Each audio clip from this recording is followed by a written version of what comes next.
Hello, hello. Good morning, Gravy. Good morning. Welcome to Good Morning Gravy. Sorry. Bajo Bear. Bajo Bear. Welcome, brother. I wrote the song different a few years ago. Fuck you. The Lord is teaching. I don't want to hear your thoughts on the song. Just give me your song music, man. I don't want to hear anymore. Teach me to listen. It's on Bajo Bear. I'm thinking that the theme song for Good Morning Gravy is gonna be this song, mainly because it's 6 in the morning, dude.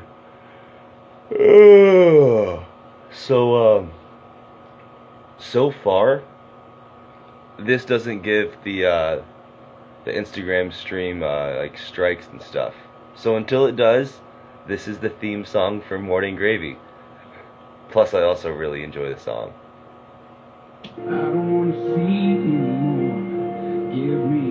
Well, dude, I just went to sleep like 4 or 5 hours ago.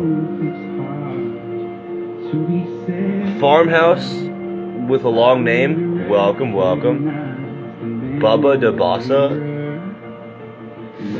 I don't think it's appropriate for the Good Morning Gravy. Just listen to the lyrics. I'm gonna stop talking for a second. I wanna be different. I wanna be changed. Till all of me is gone, and all that remains is the fire so bright. The whole world is saying that there's something different. So come and be different in me. Bowler Bear, welcome. Stuck in a pattern. This is just the intro song. Oh, no shit. That's crazy.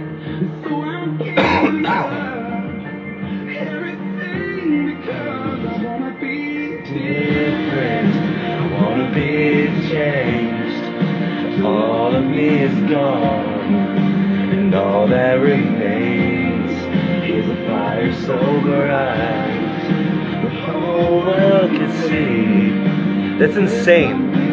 But at the same time, I remember doing that all the time back in the day.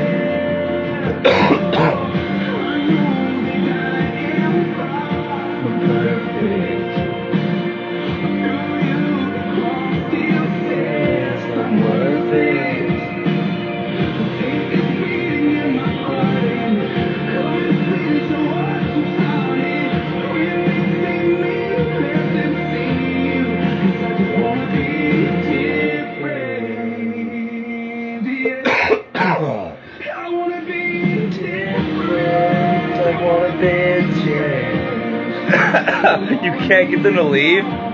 Just pull out your firearm. You're like, ka ka ka! Get the fuck out, mother knuckers!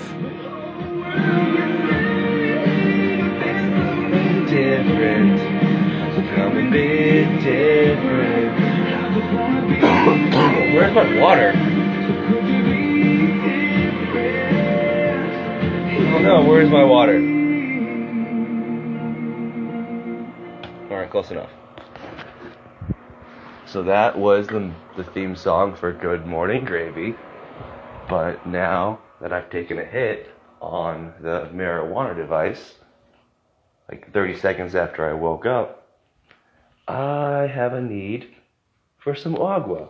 So bear with me on this little side adventure. Because, hydrate or die.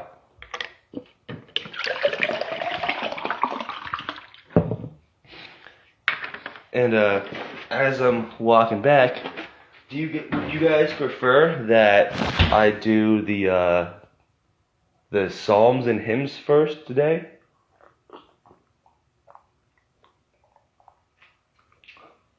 Or the medical knowledge? You have about 10 seconds to decide before I choose for you, by the way.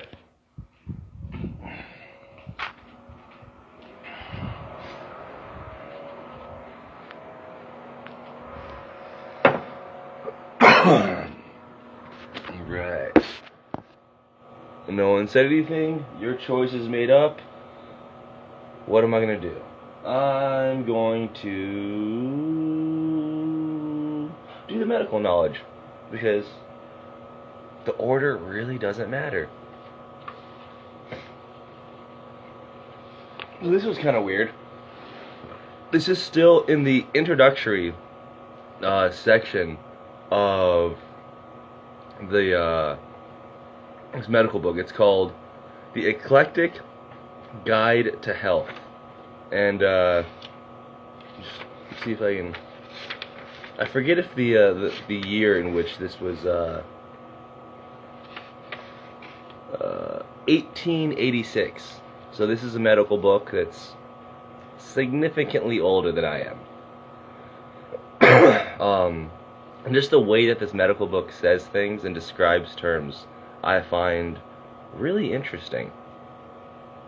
So this entry is called The Structure of Stones. The stones do not grow, they are formed. We may think of a tiny grain of stone, and as matter of the same kind adheres to it on the outside, the grain becomes larger. Or the reverse may be true. A very large stone may wear away by action of air, water, or other substance, and finally, by losing bits of itself, it becomes a tiny pebble or grains of sand. We cannot tell how old the stones are. Many of the quartz pebbles that we step upon may have been formed in the early stages of the Earth's development. Ascension Bear, welcome, welcome. I really like so this medical textbook in the very beginning is describing basic concepts and the formation and destruction of stones. That's very interesting because as I was reading that, although this specific entry was talking about stones, the formation and destruction thereof, as I was reading it, I was like, whoa, that applies to man. Like, man is formed by God. And so like a very large stone or a very good person may wear away by action of lack of morals, through sin, or through other things that happen in life, pain, and finally, by losing bits and bits of itself, it becomes a tiny shell of a man.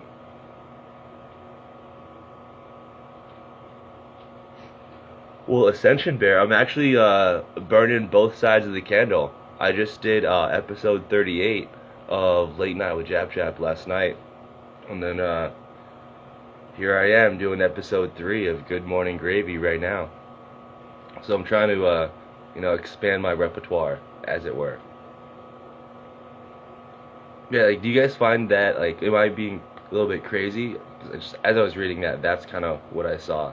Because on the opposite end of the spectrum, we may think of a tiny grain of stone. We may think of a young man or a young person. No, just alright. So the analogy kind of falls apart right there, because the description of this, of the large stone being broken down bit by bit, was very descriptive, but it's not nearly as descriptive when it comes to building the stone back up. But you guys get the idea. And so the psalm/hymn for the morning. Oh, also, side note, as I was going through this this hymnal, is so the medical book is from 1886. This one is from 1875. I found this picture.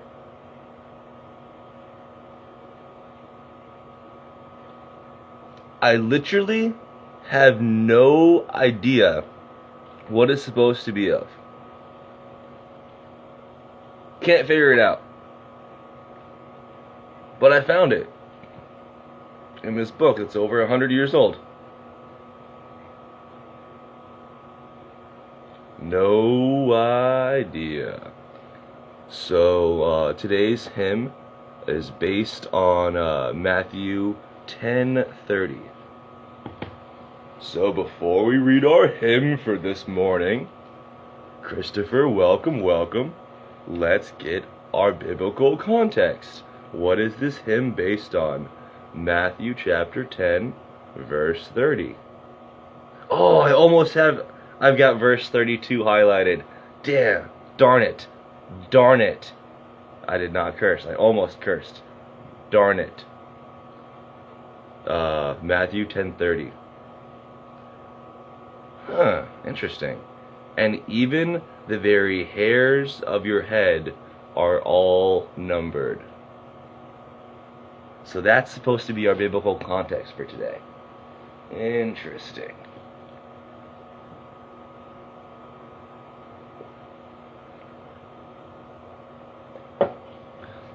Ascension Bear. I wholeheartedly concur.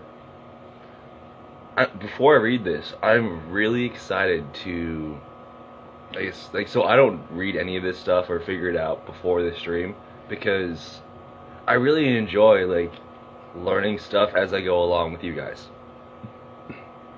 Matthew 10:30. This is just, I know I just read it, but this is fascinating to me. Because, what could this psalm or hymn possibly be about if the Bible verse is, and even the very hairs of your head are all numbered? I'm really, I'm excited to read this hymn. Because I just don't even know what direction it's going to go in. Maybe something about how unique God has made each one of us. But I don't know, because I haven't read it before. So here we go. It is called God's Condescension to Human Affairs. Interesting. Up to the Lord who reigns on high and views the nations from afar, let everlasting praises fly and tell how large his bounties are. He who can shake the worlds he made, or with his word, or with his rod, his goodness how amazing great. And what a condescending God. Condescending. Oh, different context. Alright, tracking. He overrules all mortal things and manages our mean affairs. On humble souls the King of Kings bestows his counsels and his cares. Our sorrows and our tears we pour into the bosom of our God. He hears us in the mournful hour and helps to bear the heavy load. Oh, could our thankful hearts devise a tribute equal to thy grace, to the third heaven our songs should rise, and teach golden harps thy praise. That's an interesting one. So I stopped a little bit of the way through when it was talking about God being condescending, and that was my own little being triggered. I'm like, oh, condescending's a bad word, and then I had to think, no, let's look at the definition of condescending, and it just basically means to come down to something, and by definition, God is most definitely higher than us in a variety of ways. So yeah, if he comes down and meets us at our level, not a bad thing at all. So that's why I had to stop and think about that real quick, because I was overcoming my pre-programming mid hymn.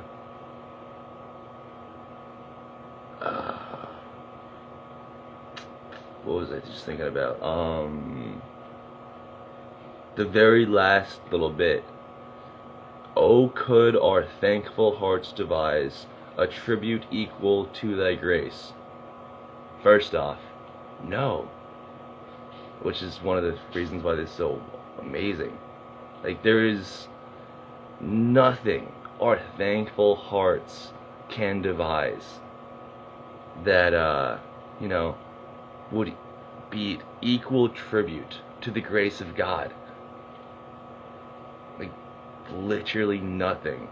But I really enjoy how the very, very end of this hymn, it's like, the grace of God. Like, is there any tribute we could devise that would, like, be equal to the grace of our everlasting, infinite God?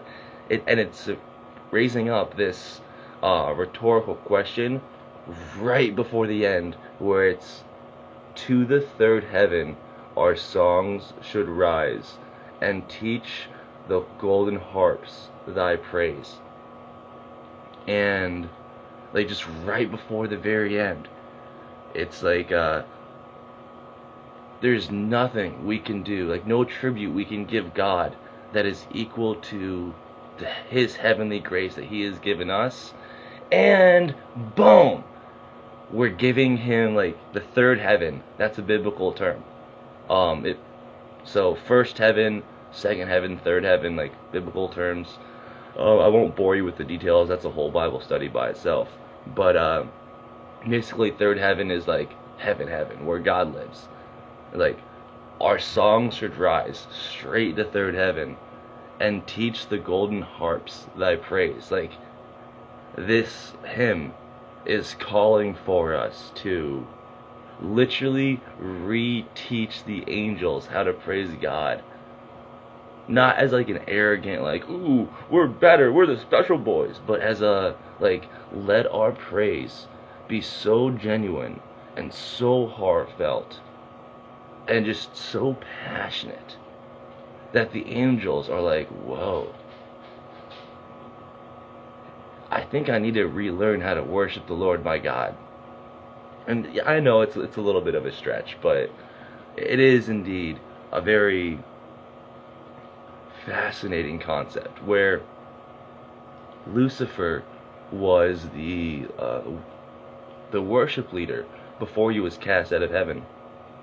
And then as Lucifer was cast out of heaven and fell and hit the dust, like, all of his jewels on his crown fell off and fell into the dust. And from that dust, the Lord our God formed mankind and breathed life into humanity.